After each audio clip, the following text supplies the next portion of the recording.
Part 3 of the Scottish Adventures, Motherwell. I think I did quite well this time.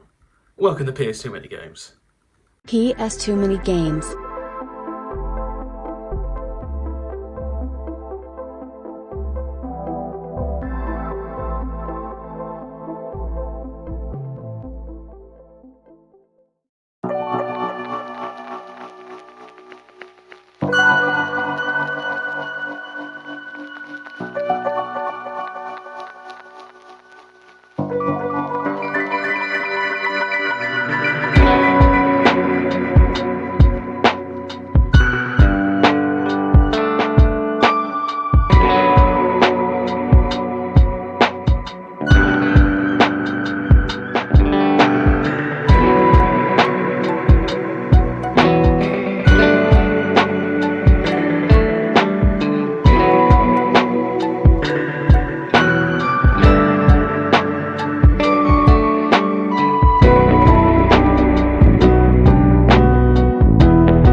Hello guys, welcome to PS2 Minigames. A lot to talk about this time. CEX Motherwell did phenomenally well there. We'll get to that a little later on. But a few things before that. We'll go through my talking points one by one this time. Still in Scotland, obviously. There's probably going to be one more episode in Scotland after this, then we're back to the actual games room for future episodes. So, as you've seen so far, we did Falkirk CEX, which was a bit disappointing, and Cumbernauld, which was better, but still wasn't brilliant. Today we're doing Motherwell CEX. In the future, we've got Dunfermline and Livingston CEX. They're in the same episode, because didn't get much from either, but combined with an episode. We've also got CEX, which was also quite interesting. And Forbidden Realms will be at least 2 episodes, because I'm going to do one for N64, one for PS2 stuff, and probably going to talk about the store itself. So maybe 3 episodes. So we've got a lot of stuff to cover in the next 2 to 3 to 4 weeks. Also, there might be some popcorn episodes in between, because a couple of things I want to speak about. And there's one episode I'm going to talk, basically, in the next week or so, there's going to be an episode where I'm just going to talk about the last month and a half and what's been going on and what's been affecting things. On the upside, nothing's good. On the upside, I'm good now. I'm not struggling, put it that way. But there was potential thing that could have changed the whole channel and the whole ethos even of going forward. But it's not happening, so we'll get that in the personal episode. But for now, let's actually talk about Scotland. For full clarity, I am recording this on Tuesday the 16th of September. So I'm in the second week in Scotland and I will be returning at the weekend back to Norfolk. So I've been here, let's say, 10 days roughly. I'm not underestimating this. It has rained every day. We've had bits of sunshine, but every day it is not just like drizzled, it is proper rained. And obviously Scotland are famous for having a lot of rain. But this is taking the piss. Lights on, by the way, because it's dark as hell outside. But point is, I'm not even exaggerating. It has rained every day. Luckily, it hasn't stopped me doing things. And obviously enjoying myself and my father and all that kind of stuff. It's been a good holiday. But when people say Scotland, it rains a lot, they're not exaggerating. It fucking does. Just constant rain. Oh my god. Uh, Besides that, Scotland's a fantastic place, really is. The grass is so green here because obviously they get sun and the rain. It's perfect. Been surrounded on the farm by farm animals, cows and sheep, loads of birds. I've recorded a few things. I've recorded a bit of.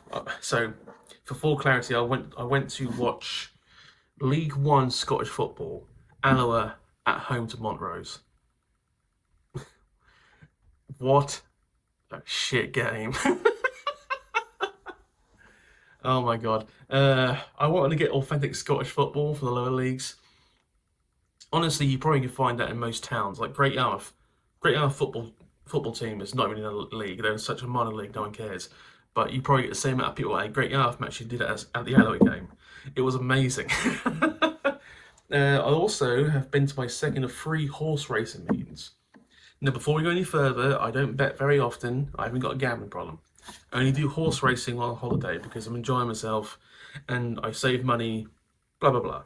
And it might sound stupid. My father, a long time ago, because he enjoys horse racing, once again, don't gamble that much. He wanted a long time ago to go to every horse racing track, if you will, race course in other words. We've been to over half of them. And Scotland had 3 more we hadn't been to, and they have to be all running race cards while we're here. So it's like, okay, we'll go back to Scotland. It's one of the main reasons we came to Scotland, and the scenery and such. You know what I mean? Love Scotland, apart from the rain. But anyway, I'm not going to tell you like good or bad. Let's just say I know, when it comes to horse racing now, I know roughly what I'm doing. But we went to Musselburgh on Student Day. Being surrounded by between 1 to 2,000 students getting absolutely slashed was interesting. And I'm not even joking when I say this. These are literally phrases I heard. There was a group of 6 young ladies, obviously students, all 6 of them holding a bottle of wine. All 6 bottles were near the end. This is only the second race. One of them turns to the rest of them and goes, and then just goes, "Oh, wine, there's not much." Basically said, "Oh, wine, we need to get another bottle." and one of the other ladies just turned around and goes, "Ladies, I think we might need to slow down. One of us could die." And I was walking past this going, "Yeah, if you're drinking like that, if you're drinking a bottle of wine every hour, one you will die." Oh my god. Nearly got in a fight also. Male teenagers, because I'm with my father, right? With my father, because he loves horse racing. We're mind our own business. Obviously, when the race comes, everyone comes to the grid, and these 4 male teens, all in their rent a suit, because they're all like toffs, you know, like "Hello, Charlie," that kind of bollocks, right? And he just kept trying to push to the front, and I just looked at him as I was like, "Strike 1." He tried again. It's like strike 2. He goes, "Pardon?" It's like strike 3. I would take. And I'm not an aggressive person. Never have. It's like strike 3. I will show you the real world, and it involves my fist hitting your face.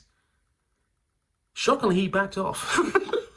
And my dad just looked at me, and my dad goes, "Where did that come from? You're not that aggressive." It's like, I don't know. It just really was pissing me off. Every word you just spoke has made me violently angry. I respect teenagers. I respect but when you're trying to be a posh toff and you're trying to push me around, no. That isn't happening. And old Charlie found out that the real world is not all fun and games. I swear to God, I'm not aggressive.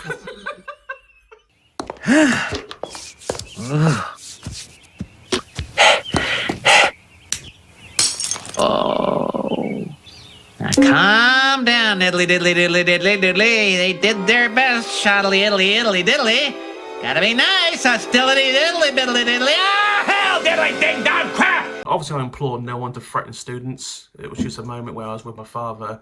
I was minding my own business, and this guy was really pushing his luck, trying to force in. Never said excuse me, and I put him in his place. Bear in mind, I'm 6'1" and built like a brick shithouse, and he was shorter than me. He had some phenomenal balls to try and push me around. He found out, no, you're not pushing me around. Stand your ground. Stand your ground, be respectful. If not, then be a bit forceful. And after that, that's when you have to basically follow your words or cower.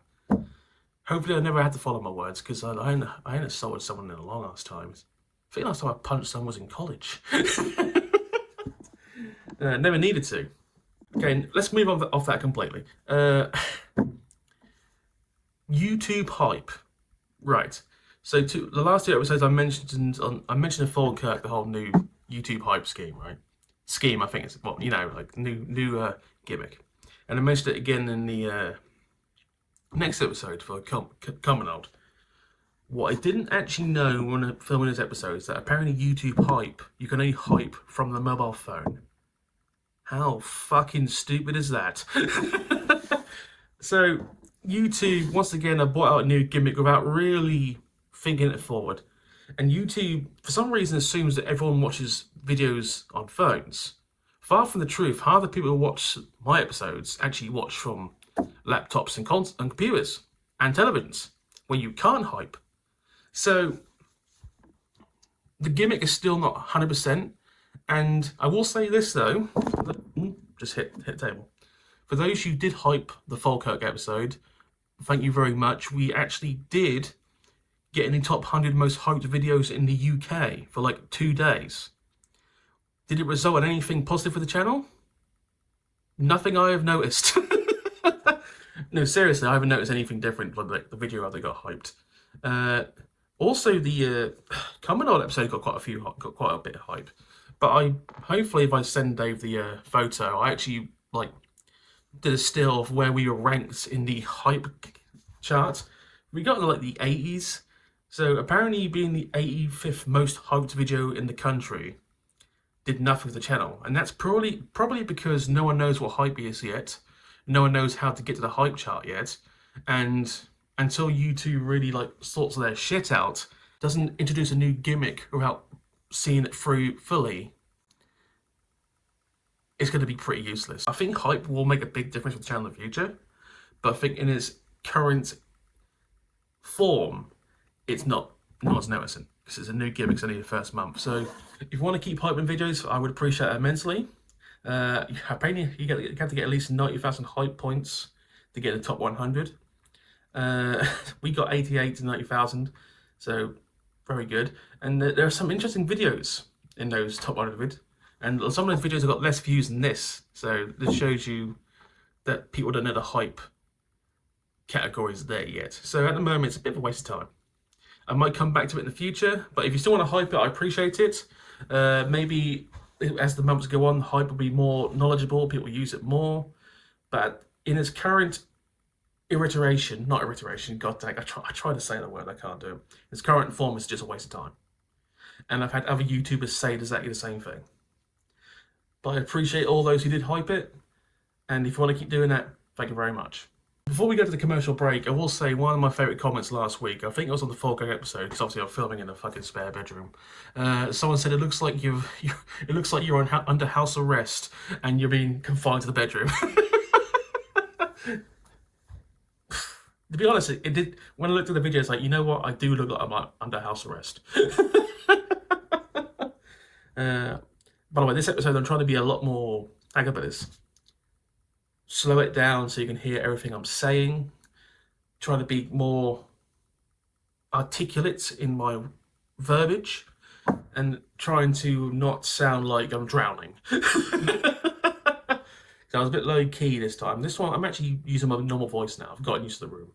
Anyway, we're going to go to commercial break here. Dave's been killing with the commercials in the last 2 weeks, so I'll let him choose again because he's editing this episode because I won't be back home before Thursday, so I've got to try and upload it to the internet again.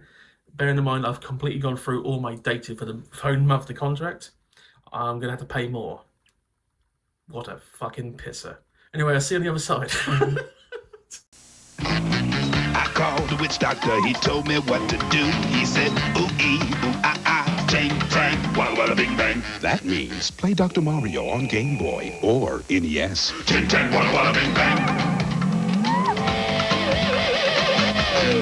I beat the witch doctor, and this is what he said. He said, ooh-ee, ooh-ah-ah, ching, chang, walla-walla, bing, bang, ooh-ee, ooh-ah-ah. and then he struck my head. Welcome back to this glorious episode. How glorious?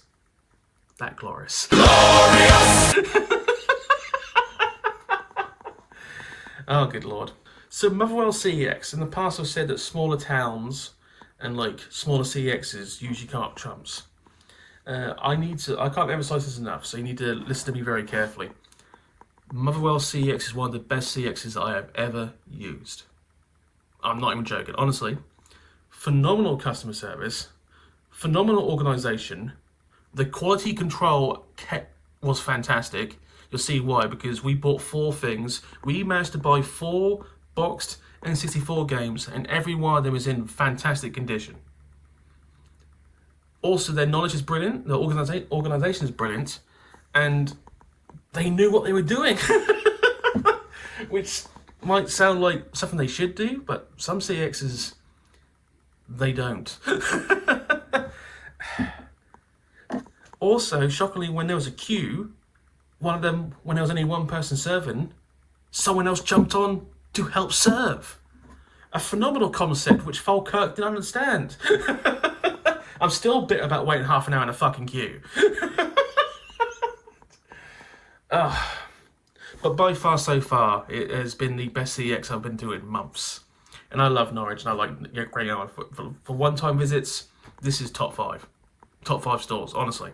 And I asked my friend the channel, who online persona is Soup, who works for CEX, and gave me information. He said, yes, Motherwell has got a good reputation. It's like, I can see that, and I understand that.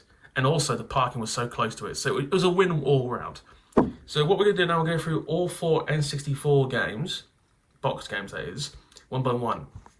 By the way, you might notice no more PS2 games. Once again, none we needed. But for anyone's getting disappointed, we got one from Livingston, we got one from Dunfermline, and we got quite a few from Forgotten Worlds even. Okay, now, I want to make this perfectly clear right now. I have a mental block when it comes to certain things, right? So for some reason, I always get Kilmarnock and Dunfermline mixed up. I don't know how I do this, but I do. The same way I get the name Forgotten Worlds mixed up with Forbidden Worlds.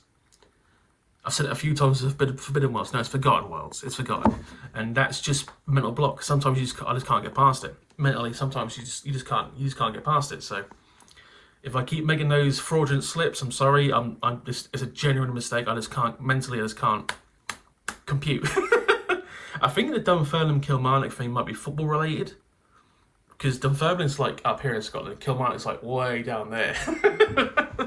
So anyway, let's get to the games. The first one is probably the boxed game that I needed and pick up, but I did it in the end because this isn't that common to find. And for some reason, and I asked him because this has already got a plastic sleeve around it. When it was traded in, it was from a collector. He traded it in with the plastic sleeve still on it. But Star Wars Shadows of the Empire, with the plastic wrap already. They not only stick it at 1, 2, 3 sides. Obviously on the plastic sleeve, that's not a problem. But I never played any Star Wars games on the N64. I've been told good and bad things about them, but it seems to be quite a few of them. And Shadows of the Empire, I believe, is one of the better ones. I could be wrong. If someone could clear that up for me, that'd be great. But as you can see, £25 paid for the boxed version, so that's not bad. It's not bad at all, really. A long time ago in a galaxy far, far away, as Luke Skywalker and the Rebel Alliance struggle to defeat Darth Vader and the Empire, a new threat arises. Dark Prince Zavor, head to the black... Oh, good, they put the sticker over the fucking throne. I can't read it. Bear me a second. I can just... If I can go for the plastic sleeve. In one go, no less, my god. A new threat arises. Dark Prince Caesar, head of the Black Sun crime syndicate, aspires to take Darth Vader's place at the Empire's side. To do that, he must eliminate young Skywalker.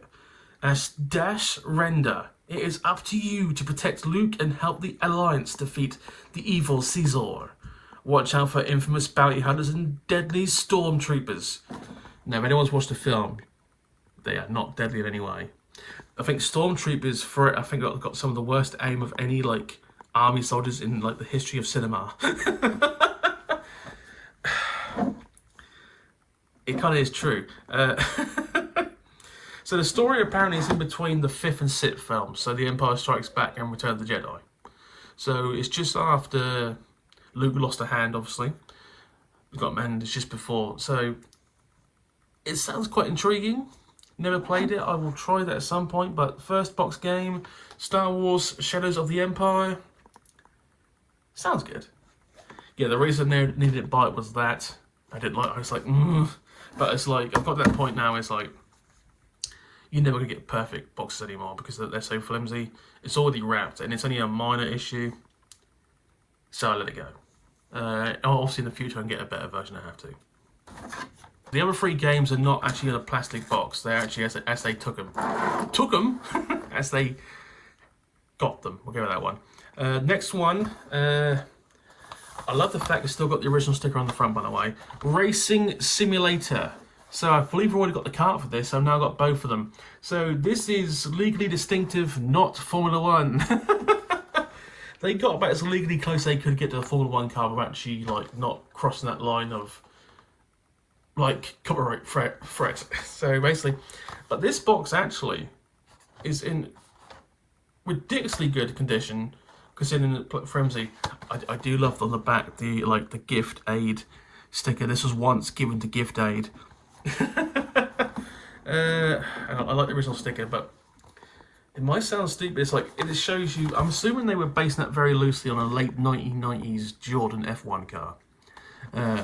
But I like it's like made by Ubisoft, but I like the fact Bridgestone, Castrol Oil, Bic, Schweppes. All the sponsors who gladly put their names on this one. Rumble Pack, by the way, it's a Rumble Pack game designed for it. 16 tracks, 11 teams, 22 drivers for official rules. This is not F1 at all.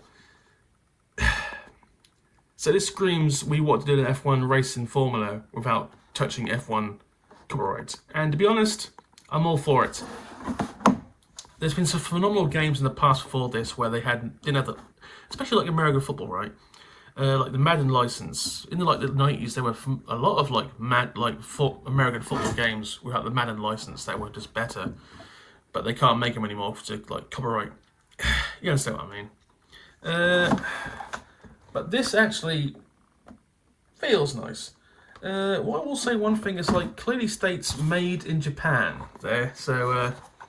Do all the boxes say that? Because yes, they do. They all say that. Because you fucking idiot, Adam. But yes, Formula One simulator game. I'm sure it played quite well. Very happy to have it. By the way, I have checked everything to make sure the games are there. So just saying. The next one, where the box is significantly heavier because the manual is so much bigger. Tetris Spear. Now, I never knew this game existed until I started collecting the N64. So this is a new one. I will say one thing. Well, on the side where it says like memory card, like memory pack, nothing on there, just 2-player, nothing else. Tetris Spear. What would you do if your friends were trapped at the core of a spear laid in hundreds of Tetris pieces? That's a hell of a question when you think about it. What would I do if my friend was at the core of a Tetris puzzle? I'd never given that a thought in my fucking life. Anyway, you'll have a blast. Question mark? Tetris Spear is a whole new way to play Tetris, the world's most popular home video puzzle game. Actually factual to this day. I'm not even joking when I say that. Unless you called Minecraft puzzle, which you shouldn't. Explore over 300 levels of unique 3D gameplay charged with high voltage action. Choose to take control of wheels, jack, rocket, gear turbine, or stomp to experience 3D puzzle excitement like never before. I'm assuming there's different shapes. I mean, basically it's 3D Tetris. So, okay, I'm intrigued. I'm sure this actually plays quite well, and if you like this kind of stuff, it's for you. 3D Tetris has always been one of those things where it's like, no, let's keep it 2D. There's a reason on the Switch, 3 or 4 or 5 years ago, they brought back Tetris Was it 100 people Tetris? That was a phenomenal time for like a month. Just, I am the master of Tetris. I won 5 of them. That 100 Tetris round thing for Switch. I won 5 games. So after the 5th time, I was like, I'm done. I can't prove anymore. I am a Tetris master. Anyway, Tetris Spear. Now the last boxed one is actually one that I want to get sooner rather than later. Not that expensive, mainly because it was a top 3 bestseller on the actual console itself. But boxed GoldenEye in this phenomenal it is in phenomenally good condition. When I saw this, I was ecstatic how good it was. Obviously, what more can you say about GoldenEye 007? Top 3 bestseller for the console itself. Phenomenal multiplayer, local multiplayer experience. If you used Oddjob, by the way, you're still an asshole. Still remembered fondly by anyone but raised in the 90s. The graphics have aged like sour milk, but besides that, phenomenal. And had one of the best pause music ever. That just start grooving, which I've used in the background for a few PS2 Mini Games episodes. But there's not much more I can say about this. Phenomenal. It really is. I do find it hilarious, though, that I've managed to find Mario Kart boxed and this boxed before I actually find Super Mario 64 boxed. And when I went to Motherwell, they had one in stock. And that's what I actually wanted to get the most. But that was the only boxed game they had. Wasn't in good condition. And I was devastated. Fucking devastated. All I want is if I'm going to get Super Mario 64, I want it to be in phenomenal condition because it was the best-selling game on the console. So I want it in cracking condition. Other ones, I will pick and choose when I get it, but this was in such good condition I couldn't pass it up. So that legit, this could get interesting very fast. That legit was 4 boxed N64 games from the same CEX. It's not very often I can say that. And it's not very often I will say that. No.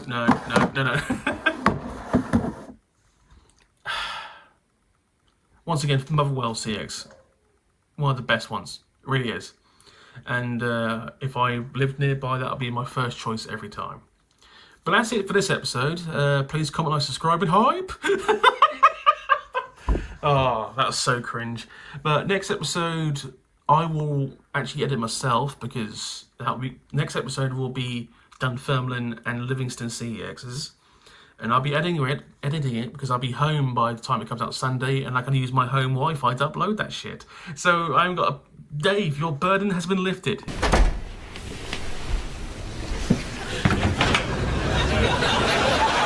It's just this episode, then we're back to the sharing the editing process. Dave goes fucking wild. Anyway, thank you for watching, guys. Have a good rest of the day. I'll see you later. Bye.